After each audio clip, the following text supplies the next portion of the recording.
Okay, good morning, everybody, and happy Leap Day, too. Welcome to this week's virtual plant clinic. My name is Bill Lester. I'm with University of Florida IFAS Extension Service here in Hernando County. And joining me today are my two regular co-hosts, Colby Pitts, who's the Hernando County Florida Friendly Landscape Coordinator, and also one of our master gardeners, Bernie, to answer all the difficult questions, because I'm just going to pass the tough ones over to him. I've gotten so many email questions recently that I got, Bernie, you should like this. I got a number of different palm email questions this past week. One of them came from a neighboring county, and they said that they were told to send pictures to me because they think it's lethal bronzing on palm trees. And I'm thinking, well, why didn't your county's office handle this one? That's okay. I can answer it. And I got a question about a Canary Island date palm from a gentleman who said he found my blog online and was afraid that it had fusarium. And I looked at it and it was kind of, I may even try to dig up the picture and share it with everybody here this morning. In one way, it looks like it has fusarium because he pulled a few leaves off and down one side, totally brown. All the leaflets on the other side are still totally green. But it's not on the bottommost leaves, it's on the middle leaves. So that was a little confusing. I said, well, to say for sure what disease your tree has, you really have to send a sample off for testing, send them a link to the University of Florida Plant Disease Clinic and everything. And he emailed me back, thank you so much. But I live in Los Angeles. Can you tell me where I can send it for testing here? So I'm getting questions from all across the country. So springtime, it can be very, very busy for us. But hey, since today is Leap Day, don't want to forget to mention, if you would like to join us here online, if you'd like to actually have a little box and join in the conversation, ask a question, help answer a question, if you want to try, you're more than welcome to. If you email Teresa, whose email is rolling across the very bottom of the screen here, she will email you a link that if you click on it, you'll be able to join us live.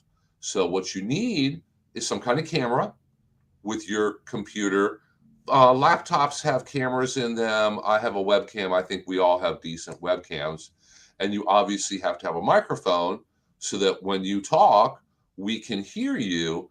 But if you want us to send you the link to join us live, since it is Leap Day, just shoot Teresa an email and we'll let you join us here live.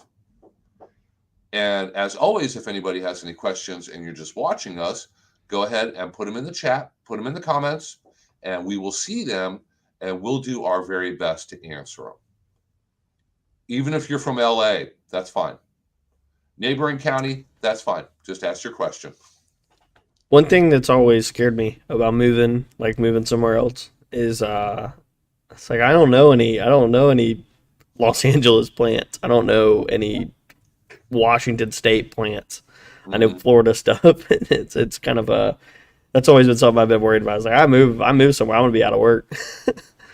Yeah, because I even told him, I said, I'm not sure what diseases are present in California for Canary Island date palms.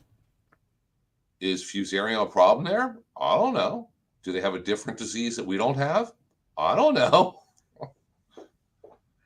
Yeah, I had a woman in Denver that was collecting tropical plants or semi-tropical plants, and nobody in Denver was really familiar with growing them. So she just looked up extension offices in Florida. Our number came up first, and over a period of years, I'll bet I talked to her 4 or 5 times a year for several years. And then the COVID thing fouled everything up. But I used to hear from her. She'd say, "I've got an Exora, and I'm having this problem, and nobody here knows what to do. What should I do?" And well, do they sell Daconel in Colorado? Yeah, try that. And next time she said, "I fixed my Exora, but now I've got a," and it just went on and on. And So I can understand if somebody from up north called and wanted help with northern plants, I wouldn't have a clue. Yeah. In fact, if you moved to northern Florida, we probably would not be good. So Yeah, it's amazing how localized plants are. Yeah. yeah, and how much the climate can vary in a pretty short distance. I mean, like we have the microclimates where it's like, 100 yards that way it may be different, it may be too much, but even in a bigger, more macro scale, it changes really fast. And just because, like, I mean, all things considered, Florida's a pretty big state, so there's a vastly different climate in, let's say, South Florida versus the Panhandle. Totally different growing seasons. There's so many things that grow in Florida, but if you're growing it in Homestead, you're following a totally different calendar than if you live up in the Panhandle. Mm-hmm. Talking about growing plants in places where, like weird places they wouldn't normally be. I watched the movie Dune for the first time a few days ago, and in that movie they're on a desert planet. They're on this planet called Arrakis, and on Arrakis they're growing date palms. It's a desert, and he's like, yeah, they wouldn't be alive if I didn't come out here and dump enough water for 50 men every day on them or something like that. I was like, that's crazy. I'm sure like it was just like, oh yeah, they're growing palm trees in the desert. That's interesting. Like to most people, what I was thinking, like, you could grow a date palm in Hernando County. That's crazy. But Sylvester palms or the date palms don't produce dates here in Florida. Really? Flower, but they don't make dates. I thought date palms, they're what's the dioecious, right? They're gendered. I think, is that the word? Yeah, and I don't think they are. They don't make dates here because of the environment, not because of the biology of date palms. But if you grow the same palms in California, they can flower and make dates there. I wonder, that's crazy because you would think that Florida would be better, more suitable. Because I thought, like, if you're producing fruit, typically I know it's like it needs the resources to be able to produce a fruit, extra water, extra, nutrients, X, Y, Z. I wouldn't imagine that California would be a better place for producing fruit than Florida. That's interesting. I'm gonna have to look. I'm gonna have to look into that. Desert environment. So even though they tolerate our environment just fine and grow very well here, they don't. They, for some unusual reason, they don't fruit. They don't produce edible fruits here. I don't even know where are date palms native to. Desert Middle East, I believe. Huh. Africa, Middle East, South Asia. Interesting. Yeah. Huh. Learn something new every day. California, although their temperature is about the same as ours, their humidity pattern is totally different. Mm-hmm. There are a lot of plants that respond to humidity in different ways, and so you can grow a lot of things in the Mediterranean climate of Southern California that do not work here, and yet we're basically the same temperature range. Yeah, and you can't always go by growing zones because you might be looking at a plant and wanting to order it online from a catalog, and it says, does great in zone 9. Is that Florida zone 9 or California zone 9? Because zone 9 goes all the way through from east to west, and the weather over the entire year is very different here in Florida than it is in California. So, yeah, it's winter temperature is not the only deciding factor on whether a plant's going to do well here or not. Yeah, well, I mean, we talk about it a lot that your the plant hardiness zones are kind of different throughout the country, like a California zone 9. But just like to make it kind of real world, it looks right here that we are in like a very similar growing zone to San Francisco, California, which is a wildly different climate. So when it comes to the average low temperature, we're very similar to them. In a lot of other growing condition ways, we're very, very different from them. Well, look at the big trees in the Washington, Oregon area that sit there and because they're not really getting serious freezes, but they're getting cool weather and a lot of moisture being blown on them all the time. Uh, they end up being 300 feet tall, and you can't even grow those things here more than a year or two, and they die. Yep. So, and you can't grow them in Indiana. You can't grow them in uh, any of the states between on this side of the continent. But once you get out in that particular strange little environment, things grow totally different, and it's Yeah, amazing. that west side of Washington, Oregon, they're all like 8A, 8B, which is to me is a higher up zone than I would think. Well, the Pacific moderate. I'm sure the Pacific moderates the cold temperatures out there quite a bit. You Hmm. lost your audio. Oh man, yeah, I think my computer might be bugging a little bit. My Yeah, camera's your been camera looking seems to be weird. hanging up a little bit, but that's okay because my camera now flickers every once in a while. I think it's time for a new webcam. I Yeah, think I've worn mine out. I think what that was, that interactive map I was using was a little resource intensive because now that Oh, I've yeah, closed it, yeah. it's not doing it anymore.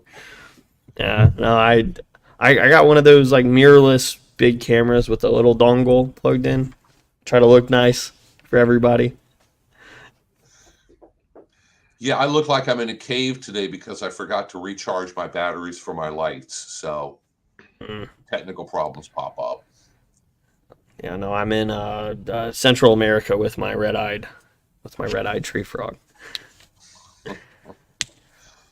So, hey, everybody, if you have any questions, please go ahead and put them in the comments and go ahead and ask away. And if you would like to join us live here on screen on the internet, just send Teresa an email. That is her email address scrolling along the bottom there, and she will send you a link for you to come in and join us. And that way because we tend to have a lot of the same people each week. And the nice thing is every week, at least one or two brand new people will ask a question whose names I don't recognize. But there's a lot of names on here that I recognize, and we never like know what anybody looks like or see anybody. So we try to do this every once in a while, give you the chance, if you have a microphone and a camera, to jump on and join us with your own little box here on screen. Come in, and just yeah, I mean, ask a question. We can have a little discussion about it. It's not like you have to.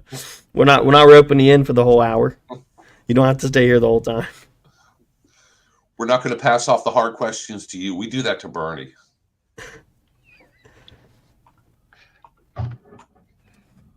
So it looks like your camera settled down. It must have been the data Yeah, drain there. I think I'm. That's my good old government issued laptop working its hardest Yeah, to keep mine me in ran the out of game. memory a while back. They had to come in and crack it and put another chip into it to add more memory to it. So No, I ah. I think I'm up for a new one soon, and I'm hoping that they're going to do right by me and give me something with some power. The funny thing about these cameras, if you remember, TV stations would have these things on a big mammoth pedestal to roll around, and they were, the size of 4 suitcases and uh, really big. And now the camera in your cell phone is Yeah, 50 times better than the best TV camera that we had. Yeah, those things yeah, are fantastic. If you had told an engineer that you were going to have 20 pixels carrying it around in your pocket, they'd have thought you were crazy. yeah. 20 pixels 20 years ago would have weighed 2,000 pounds. It's really crazy because you think like resolution wise, those even in like the '90s when broadcast TV was. Now we're getting a little off topic. Broadcast TV was in it wasn't HD. You're in 480p or whatever. This shoots like raw 4K where it's a massive amount of data comparatively, but now it weighs nothing, and I carry it around without thinking about it. yeah, camera, computer technology, all that stuff's crazy. But hey, all this technology gives us the opportunity to reach more people and get involved in ways that we never could have before. We would have had to talk somebody into giving us a PBS show, and we'd have to drive to the studios, and they have to build a studio, and somebody's paying somebody to run the cameras, and it was just almost impossible to do this. Now, I even priced out a new webcam. They're like $20. So, computer monitor, $20 webcam. The system that we use, StreamYard, I have to pay for, but it's very reasonably priced and it works very well. So, And you've got these plant identification websites where you take a picture with your cell phone. Oh yeah, and those are great. and it's amazing. They can identify the majority of plants. We've had people come in with some pretty obscure things, and it pops back. Uh, you know, we had one not too long ago. Not only did they tell us it was an olive, but they told us the variety of the olive, and that's getting pretty amazing when they can do that. So I took a while back. I decided I was like, I wonder. Yeah, I took something I knew what it was, and I was like, I'm gonna fill out a key. I'm gonna do the key on this and see how long it takes me, and then I'm gonna take a picture of it and see how long that takes me. And it was like so much longer. I mean, like I know it's like, and I know the terms. If you're just like a normal person who wouldn't know, uh, what was a phyllotax, you don't know about any of that stuff. You have to like figure out what all that means, and that might take you 30 minutes just to get through a key. But it takes, you know, 5 seconds to snap a photo and pop it on the website, and there you go. yeah, those apps are not perfect yet, but they're Mm. getting pretty close. They're pretty darn accurate. But remember, they're not 100% accurate. So I've Yeah. seen some people use it on a certain plant, and the answer that they get is just really off the wall. Yeah, Off and the that's wall, not correct. I think if you really have to like double check them, Yeah. because if it'll spit, a lot of them will spit you out. Oh, it's this, and then it's with a degree of certainty, and then it's the next level. Like look at the pictures that they have up to, and really like compare them, because more often than not, my experience with those plant ID apps is that it may not be the first one, but if you just look at what you have and look at what the pictures they're showing you, like they will eventually you'll find it, and it'll be right. It may not be their first suggestion, but also take multiple pictures. Multiple pictures with those things work so much better, and especially if you can get different parts. I know that there's one of them. I'll have to look up which one it is, but it's like you take the picture and it's like this is the leaves, this is the stem. If there's flowers, this is the flower, this is a fruit, and it compiles all that information together. It lets you like categorize the pictures you put in, so it's not trying to link up your picture of leaves to a fruit of some other kind. It's not confusing it when it knows what it's looking for in each picture. I'm gonna look that up because I've had good experiences with that one. Okay, we have a comment from longtime viewer and also previous co-host Lily Browning. Good morning, Lily. Hey, if you want to come on here, just shoot Teresa an email and she'll send you the link. She has it. Lily says, I just learned that you can conceivably, but not easily, grow tea leaves in Florida. That is true. And that black, green, and oolong tea is from the same plant, Camellia sinensis. That is true also. It's just different varieties. Green tea is the younger leaves. So I'm not a tea expert on even specific varieties of drinkable tea, but I know that University of Florida researchers are looking at, can it be grown here in Florida? Can it be done so commercially? Maybe you can grow certain types and other types you really can't grow here. They looked at tea. They're looking at coffee. Coffee can be grown potentially here. We don't know how difficult or worthwhile that would be in somebody's just backyard garden.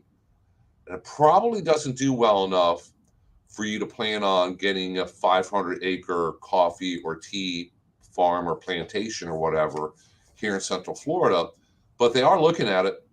And there are varieties and types that are going to do well in different parts of Florida. So they're always, and it's based in how long the leaves ferment. Okay. I like green tea myself. Very good source of antioxidants, very healthy for you. I like green tea, iced tea, if Uh, anybody's wondering. I'm not a big tea person. I've gotten where, sometimes I'll just get like an unsweet tea for no reason. It's not very Sumter County, Florida of me, but I don't know, man. Sometimes it just that's what hits. Sweet tea, a lot of times sweet tea is just so sweet that Hmm. It's best when it's like a half and half. I like the half sweet tea, yeah, half I know a lot of unsweet people tea. that do that. Lily's on the road. She must be heading off to South Florida to sample the tea and the coffee, I guess.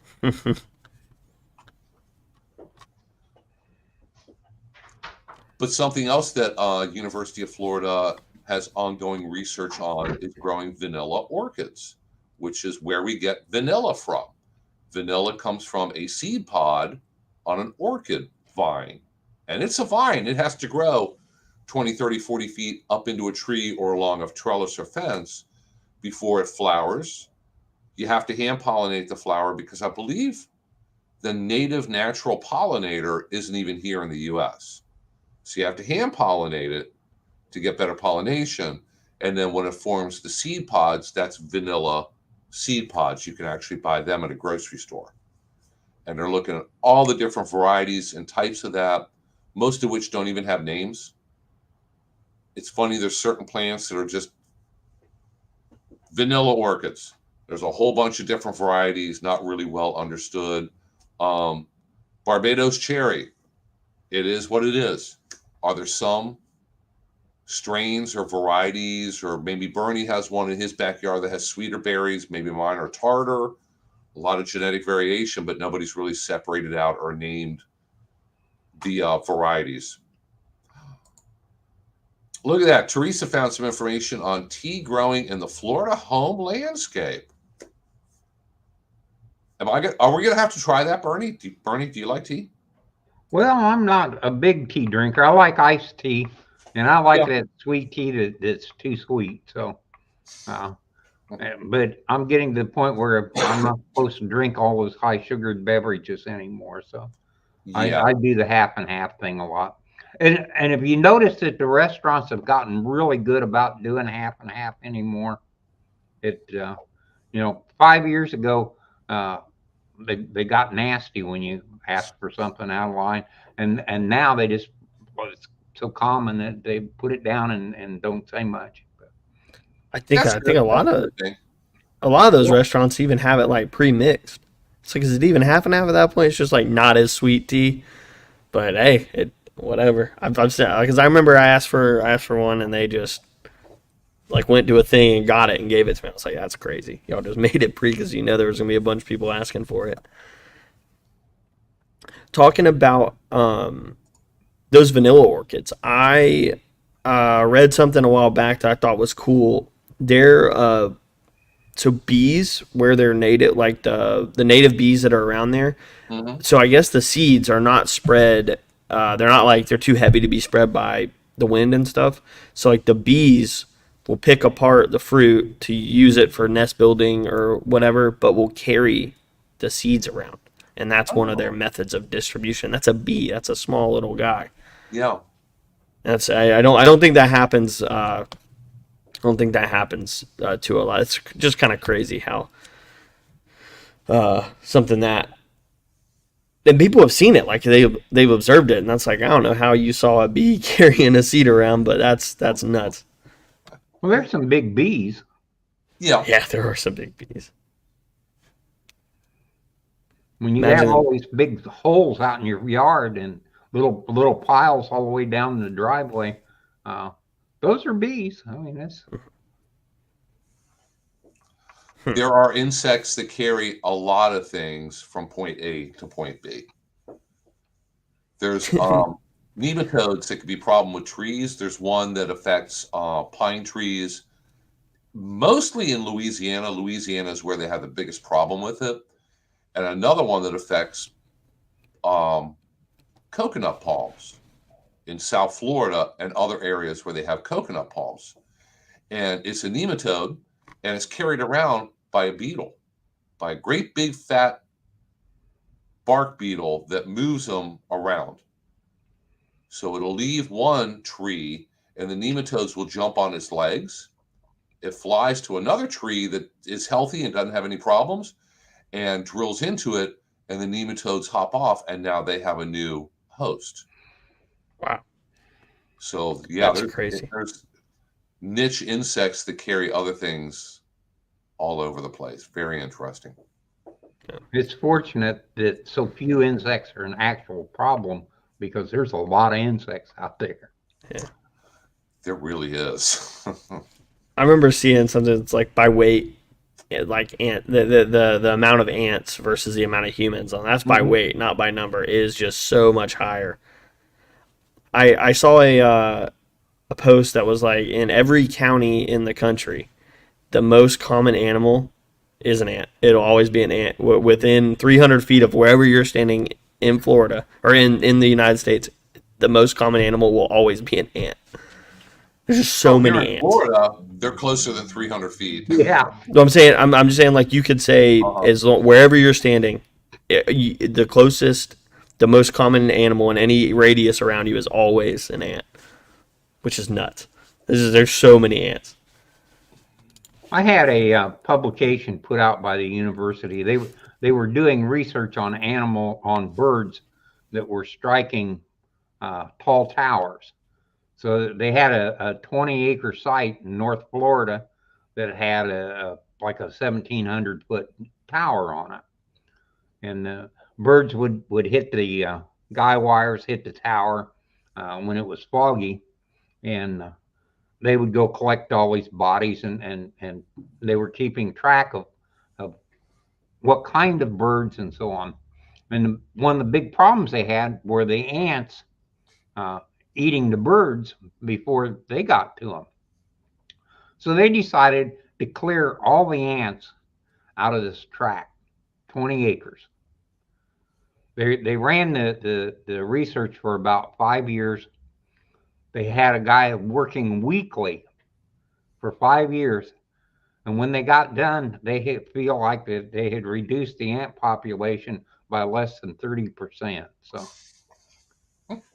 They're tough to get rid of. As fast as they could get rid of a colony, another colony would pop up just beside it. And so they ended up, they gave up on chasing off ants. So I think the number that researchers have came to is like 20 quadrillion, and I don't even know how many zeros that is. It's a lot. But the good news is most of the ants outside are harmless. I think a lot of homeowners and residents will see ants in their yard and just assume that it's fire ants or trying to get into their house or damaging their house. The most ants that are outdoors are harmless in the sense that they won't injure you, and they're not trying to damage your house or cause any kind of property loss. They're a very important part of the natural ecosystem. They help to recycle things, like Bernie said, with deceased birds. They can provide a lot of insect pest control. They'll crawl up onto your plants that you're trying to grow and gobble up a lot of pest insects that are on there. They found, and we do have a problem here in Hernando County with the Bernie, what's the name of the ants that you end up with just ungodly amounts of them, huge amounts? Not acrobat ants. I'll have to look that up. But they found that when these ants come, they will actually push the fire ants out of an area. So they replace the fire ants. So maybe you thought that your problem was fire ants, and now another invasive ant will come along and push the fire ants out so that you don't have a huge problem with them anymore. But most of them are harmless and not going to damage people. No, they're not pharaoh ants. Okay, now I'm going to have to look it up.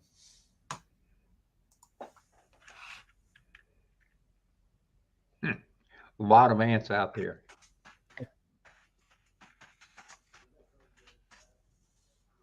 I'm surprised nobody's wanted to join us. Are we that bad a group that you don't want to be associated with? Maybe they're smarter than I give them credit for. Everybody's afraid to. They think that the camera's going to make them look bad. And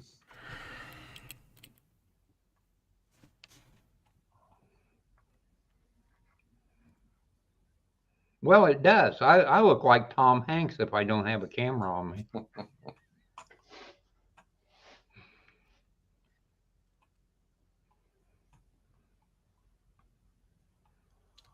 okay, the name of the ant, I'm sitting here looking up all the different invasive ants, and oh my gosh, we have a lot of them here in Florida. Lots and lots of different species of ants here. So don't think that they're all the same.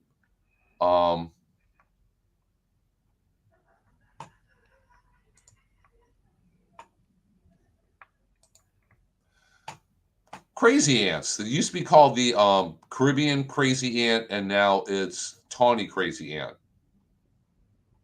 Dude, I would not want to get bit by a Caribbean crazy ant. That sounds terrible.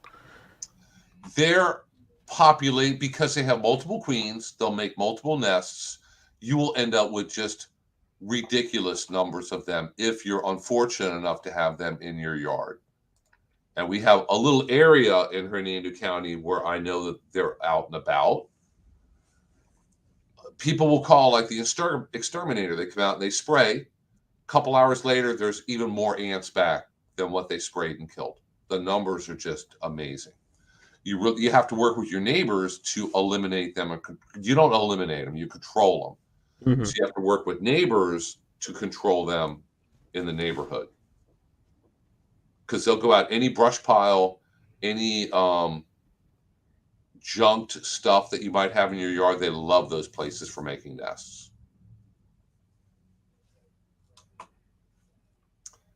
And Teresa went ahead and put a link up to tawny crazy ants. They used to be called Caribbean crazy ants. Now they're tawny crazy ants. So they're one of the problem ones. But not all ants are a problem. So, hey, anybody has any questions? This is a quiet group day. It must be because it's leap day. Yeah, a full moon or something, maybe. It was a I full don't know moon the a few phase. days ago. Oh, well, then we're a little bit past it. No excuses. There's a term, I do not remember it from my entomology class. For ants, I think it's any colony ant that has more than one queen in the colony, but I don't remember. I can't remember what it is, and it's like I'm racking my brain trying to think. I'm just gonna look it up. But polygynous. It's polygynous. And that means that they have multiple queens per. So I think pharaoh ants are like that too. Yeah, and I've had, I believe, pharaoh ants and ghost ants in the house before. Because they're so small, they'll just get through the tiniest little crack in the wall or around sockets or wires or whatever, find their way in. They're very easy to control. Bernie, what's the liquid? Pheromone trail. Taro ant control works really well on the little ants that get into your house because taro is baited with sugar, and that's what those ants are looking for. They're looking for sugary, sweet stuff. They make a little pheromone trail, and if you don't get rid of the pheromone trail, you see them moving along in a line. When you get rid of the ants, you also want to get rid of that trail because the ants will continue to follow that trail as long as it exists. So. Those pheromones are oily too, so you gotta I use soap, like mop the floor. I think is the best way to get rid of them. Bernie, we have a question for you here. Somebody's asking, how do I lower the pH for Ixora plants quickly? They have not bloomed in 3 years, and I'm realizing the pH might be the problem. Thanks. Well, that might be, but there's some other problems that Ixora has. Too low of phosphorus. So the easiest way to lower the pH is to use a sulfur or a sulfur compound. You can use ammonium sulfate as fertilizer, or you can use elemental sulfur. Elemental sulfur will lower it. But it's not really quick. The problem is the elemental sulfur has to be oxidized, turned into an acid, and then into the ground. So ammonium sulfate is probably as fast as elemental sulfur. But I would also check, if you want to go to the trouble of doing a soil test and see if you're short on phosphorus. There's some products called bloom busters that oftentimes will kickstart plants into blooming. The question is, did these things bloom for years and then stop blooming, or did they never bloom? And if they bloomed for years and stopped, then probably sulfur will help. And if they've never done well, then I'd use one of the bloom buster type fertilizers and see what happens. And if they're growing outside in the ground, you probably want to get a soil test, which will tell you the pH and whether it's a problem or not. Because Ixoras do need somewhat acidic soil. So if the pH is way too high, they probably don't flower because of that. Optimum pH for Ixora is about 5.5. They stop blooming reliably once you get above 6.5. But they should bloom. The blooms get kind of crappy, but they should take off and go even with slightly high pH. But if you have a pH of probably 7.8 to 8, that's not a good plant to even have in that location. You're never going to get the pH down from that high for long term. About one number is as far as you can go with pH. Yeah. If you're 6.5, you can go to 5.5. If you're 7.5, you can go to 6.5. Well, 6.5 is kind of the limit for Ixora. But what you could do, if you realize that your soil is just not appropriate for Ixoras and other low pH plants, try growing them in a container. If you mix in some peat moss, which is naturally acidic, the soil in your container can be the right pH, and you can grow Ixoras in containers, and they should do very well. One thing about peat moss is that if it dries out, it is really difficult to re-wet. So if you use peat moss, don't let it dry out. And if it does dry out, realize that you're going to have to really soak it to get it to absorb water again. Never bloomed, bought them 3 years ago. It's very possible. I assume they're in the ground. It's very possible pH is way too high. Most of Florida, I'm not the state, most of our county is in the 7 pH range, 7 to 7.5. I had one this morning that was 5.5, which is pretty unusual. And the funny part about it is the people want to raise Ixora. So they want to do it commercially. Well, I couldn't believe it, but that is pretty much perfect. And the only their soil test came back. The only thing their soil really lacked was potassium. So I would I would say if you really should do a soil test, find out if it's possible, and if it's possible, then I'd use one of the bloom buster fertilizers, kick them.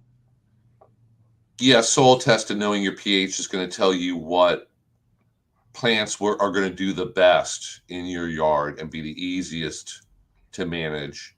And I mean, you could try growing things outside of that range, like by growing them in containers or whatever, but that way you know that they're going to be a lot more difficult, going to take a lot more management. So we have a question about those ant trails. How do you get them off of walks, like a sidewalk? On just Then so with one of the ant killers, and then that pretty Oh, much wow. eliminates the trail.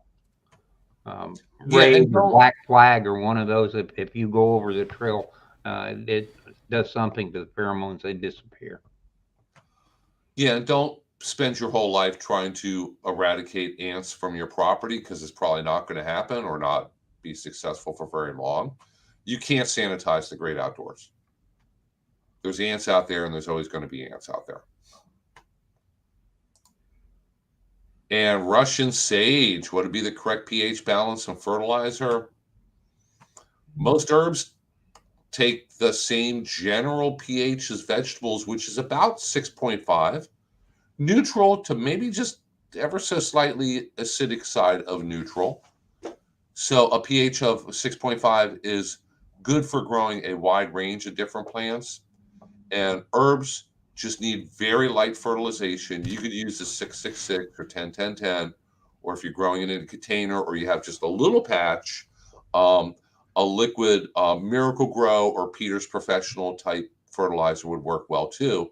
They don't need a lot of fertilizer, so you don't want to overwhelm them with too much or too regular fertilizer. One of the problems with fertilizer in potted plants is that it builds up the salt level in the soil, and the soil eventually becomes toxic. So if you have potted plants that you have been fertilizing over a long period of time, it makes sense to rinse the plant, to put it in a sink someplace, put some water in, run a tremendous amount of water through the thing, let it dry out pretty much, and go back to your original control. But to continue fertilizing a potted plant ends up damaging the plant. You almost always end up with real high salt, not sodium salt, not the sea salt type thing, but the chemical compounds that are known as salt. So that Ixora is in soil that's about 7 to 7.5. That's too high. That's You too high. can get it down to 6.5 using elemental sulfur. It'll take a while. It'll take probably 6 months to drop it a half pH. It'll take it a year to get down 1. And if you just use a small amount of elemental sulfur, I'd say put it down every 6 months. And you're going to have to do that forever. That's one of the problems with deciding that's what you want to do is that you can force it down, but you can't hold it down. It's not going to stay there unless you keep doing the same thing over and over. So soil's always going to drift back to whatever it was originally and naturally.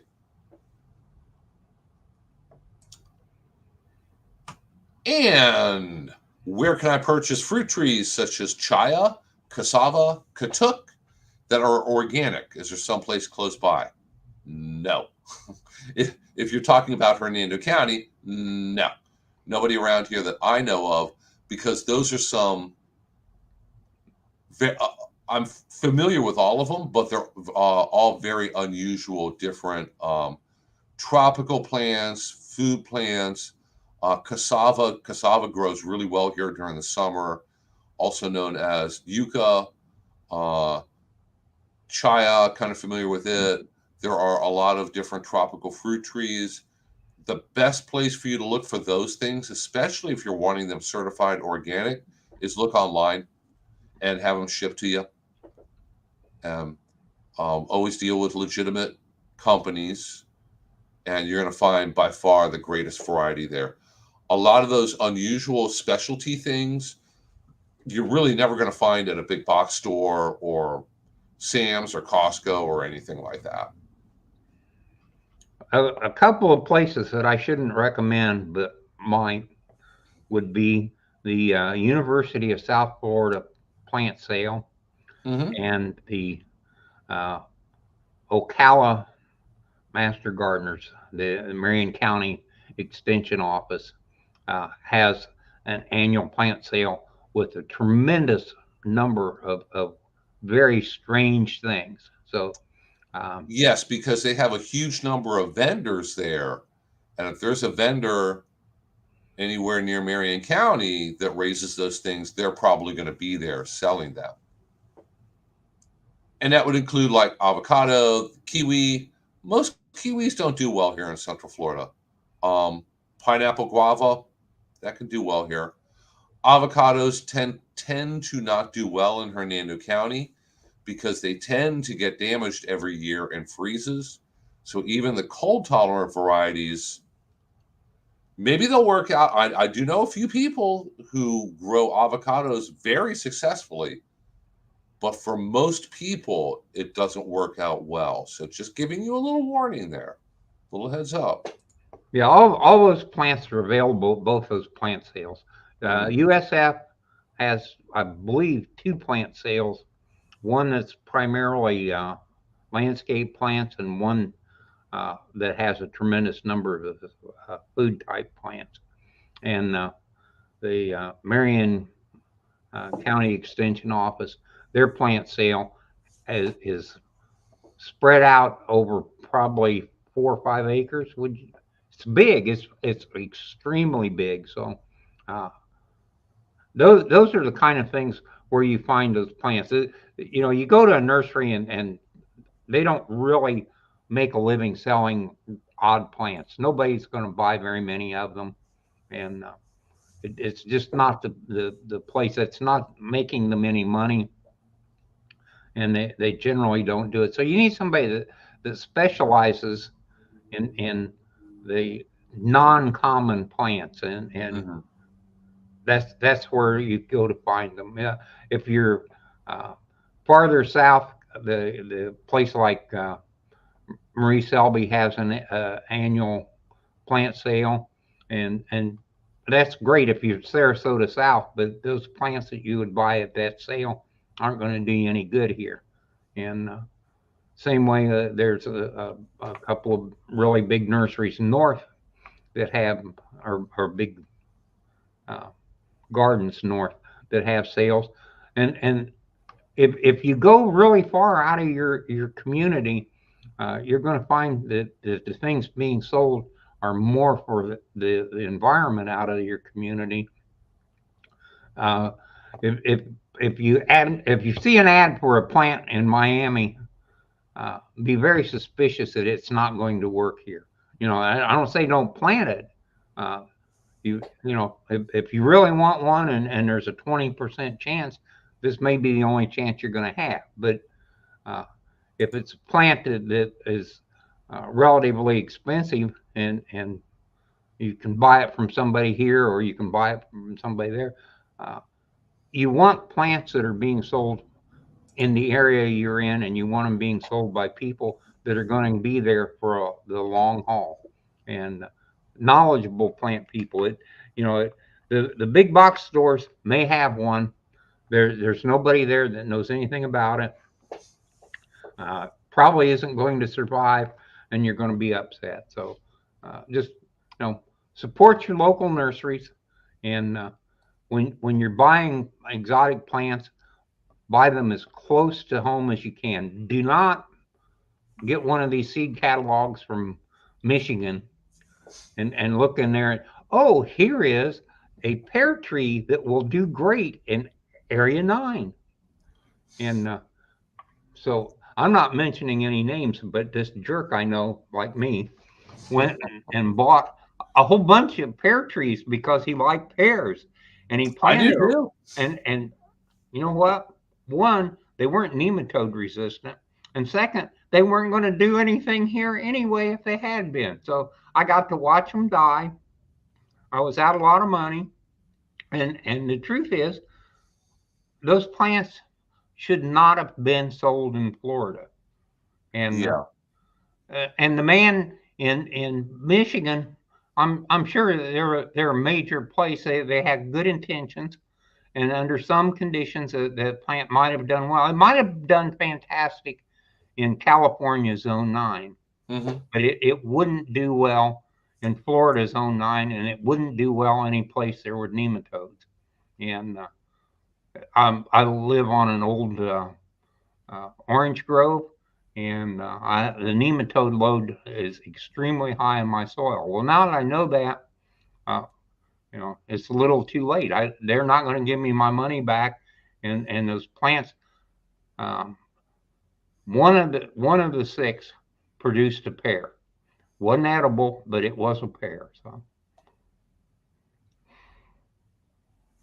on the other hand, I learned a lot. So, if you want education, go ahead. If you want to plant, don't do it.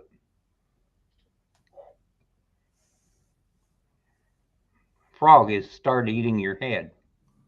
Oh yeah, he's. I like it. Here, I'm Come just on, sending somebody myself. join us. We really are not all that nasty. I like to think we're pretty nice. So, would it be safe purchasing plants from a nursery in Tampa? Probably. If you were to go down to, let's say, Fort Myers, and you're loading up the car with different tropical fruit plants, many of them would grow well here also, but you will have to remember and make arrangements for cold protection for many of them because it doesn't. How many freezes and frosts do you think they get in Fort Myers? They generally don't. So here, we really didn't get any bad freezes this year. It got really, really close a lot of mornings. I don't think I've really suffered any, you know, cold damage worth mentioning, really. My lemongrass is still green.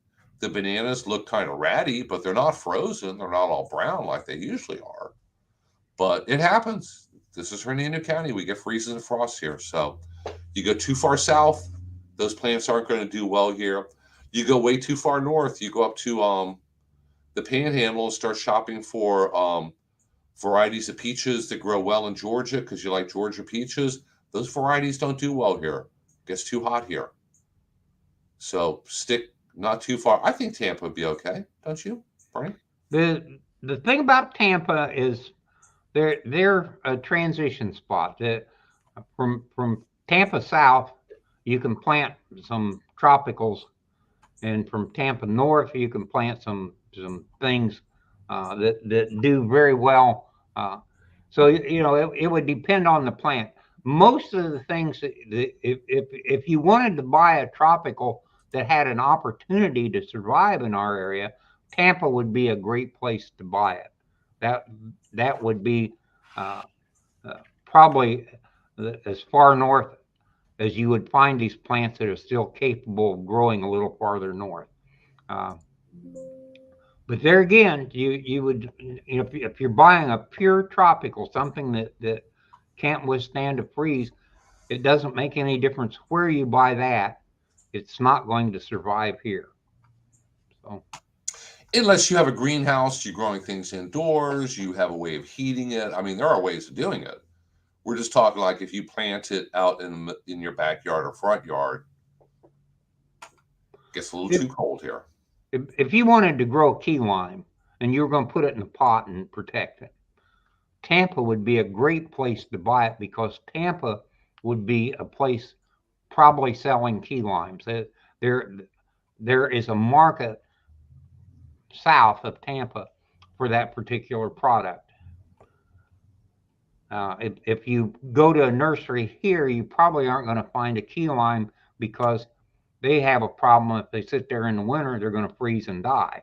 So uh, Yeah, I would say if I was buying plants that I knew shouldn't shouldn't have planted here, Tampa would be a great place to buy them. But if you're buying plants that you really know that you want to hang on to, then buy them here. Or actually, even Orlando. Orlando's warmer than we are. Orlando and Tiny Tampa bit. are pretty close together. Hmm. So um, that's kind of sad. We are at the really weird spot. We're too cold for the southern plants, and we're too hot and humid for the northern plants. So uh, we're supposed to be zone 9, but we're really zone 10 in the winter, and we're zone 8 in the summer. So, and they call that 9 then. So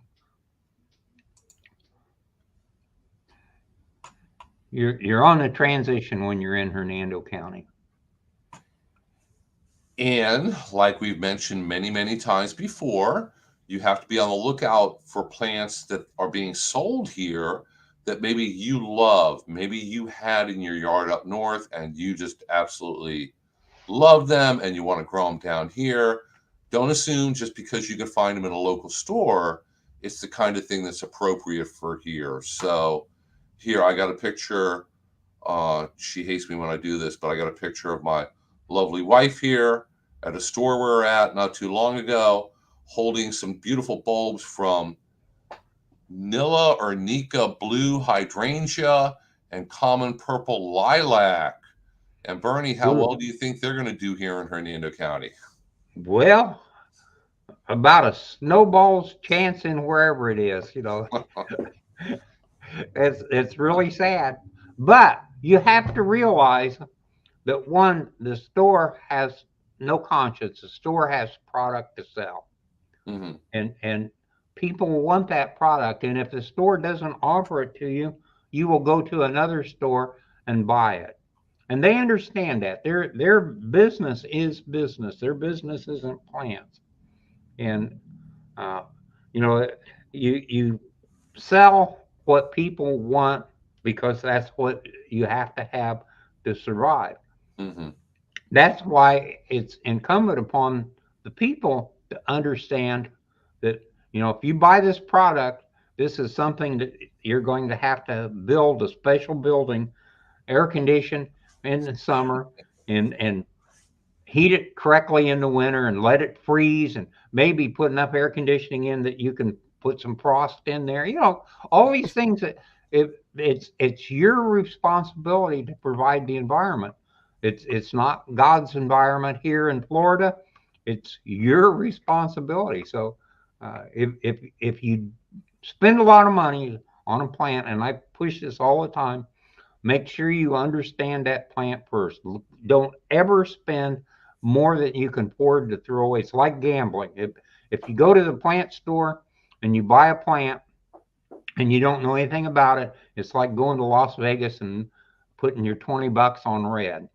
If you got $20 to lose, if black shows up, buy it. Not a big deal. But if it's a $100 plant, or that's your last $20, you're making a big mistake. Uh, Always know what the plant is.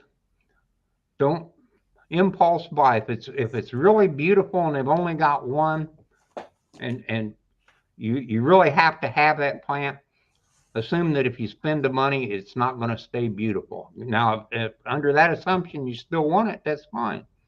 But if you plan on taking it home and keeping this plant for a long time, go home, find out about the plant, and then go back and buy it. And if it's gone, that's too bad. Some a heartache, but education's the key to this thing. And the beautiful part about it is the people that we talk to, this program reaches, are the educated ones, so they understand all that, and they know where I'm coming from. But the poor people that move here from up north and don't understand get very confused when they go to a store that has all these beautiful plants the assumption is always beautiful plants will do fine here, and they won't. And finding out what does and what doesn't uh, is either a very expensive proposition or a challenging educational experience. Well, looks like it's about that time for us to wrap it up. So let me leave you with a final thought that if you're one of those unfortunate people who hangs out in Facebook gardening groups too much and gets all your information from there, maybe it's going to be good information. There's a lot of people on there that know what they're doing. Maybe it's not so good. Maybe you're going to walk away a little bit confused. If you follow us, you're going to get good information. And if you want an idea of what kind of landscape plants are going to do well here in Florida, let me hold this up. We have a book that we will give you for free if you come by our office. If you go by and get in touch with Colby, he has them free also. We have them free at our Master Gardener Nursery. And this is a picture book with all kinds of different plants that are going to do well here in Florida. Very careful, you check each one because it's going to tell you what zones it grows in. So this includes South Florida, Central Florida, North Florida. You want to if you live in Central Florida, you want to make sure what you're, putting on your shopping list is perfect for Central Florida, but that gets you in the right neighborhood. So you're not buying hydrangeas and lilacs that are almost definitely not going to do well. These will all potentially do very, very well. And then with a little bit more fine tuning, sun, shade, acidic soil, alkaline soil, whatever it might be, what kind of fertilizer do I give it?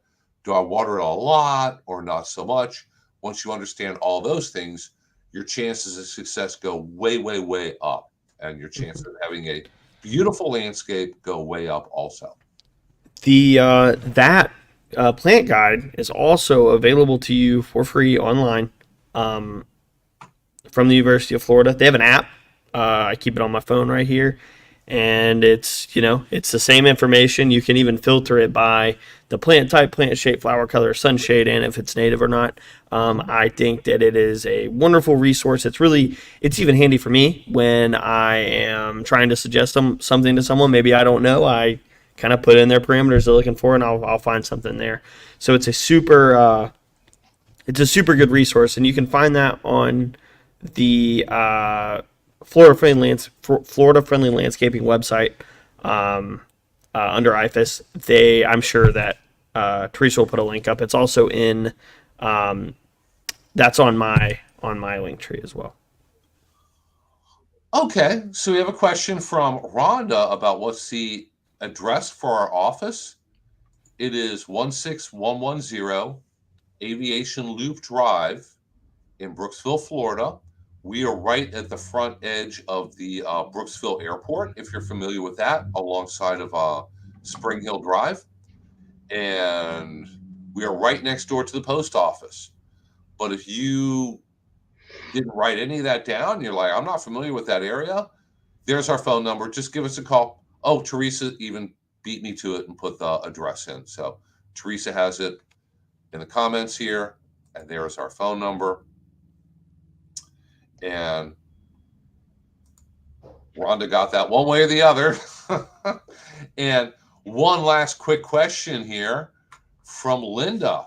Can I plant gardenias, and what location would be appropriate? Easy one to answer. You can grow gardenias.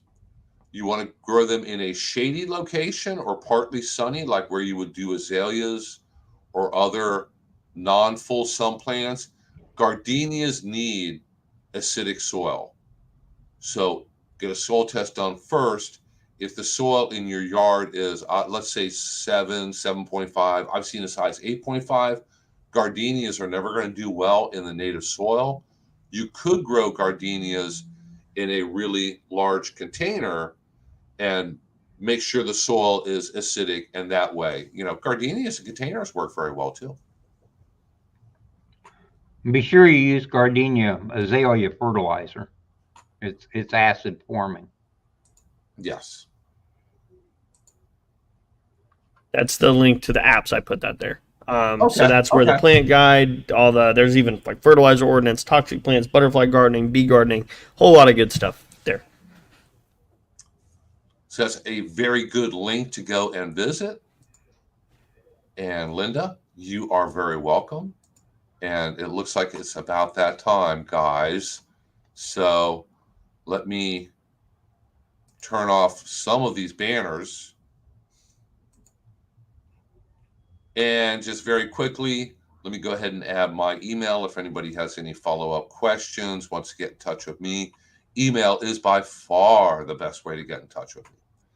And Colby has an email also, but even more importantly, he has a link tree with all the information to, their website and social media, upcoming classes, Facebook, everything else is all right there. That's the best place to get a hold of me, is by going on the social media and stuff. I'll answer an email if you send it to me, but it rings my phone when I get a Facebook message. So please feel free to reach out should you need anything. Yeah, same here. And I guess it's kind of sad, but I guess we're all tied to these things nowadays. And yeah. I can respond to emails very, very easily as a general rule. If you ever try figuring that you'll just swing by the office and catch me here in person, you might, but there's a very good chance that you won't. So, because I'm in and out all the time.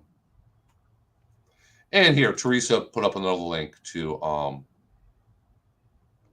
You can find some more of my program information program right there on the county website as well. Okay, well, hey everybody, thank you so much. Hope you had a really good leap day today and learned something. We should be back again next week. Am I going to be here? Ooh, I won't be here next week, guys. So y'all need to fill in for me. I have to go to Lake County. So. Yeah, I'll probably be here as of now. What?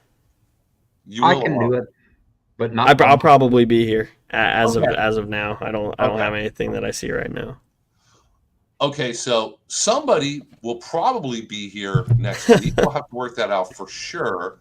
But thank you so much, everybody, for joining us. If you have any questions, go ahead and feel free to get in touch with us. And other than that, hopefully we'll see you here again next week. Until then, everybody have a great week. Thanks. Bye.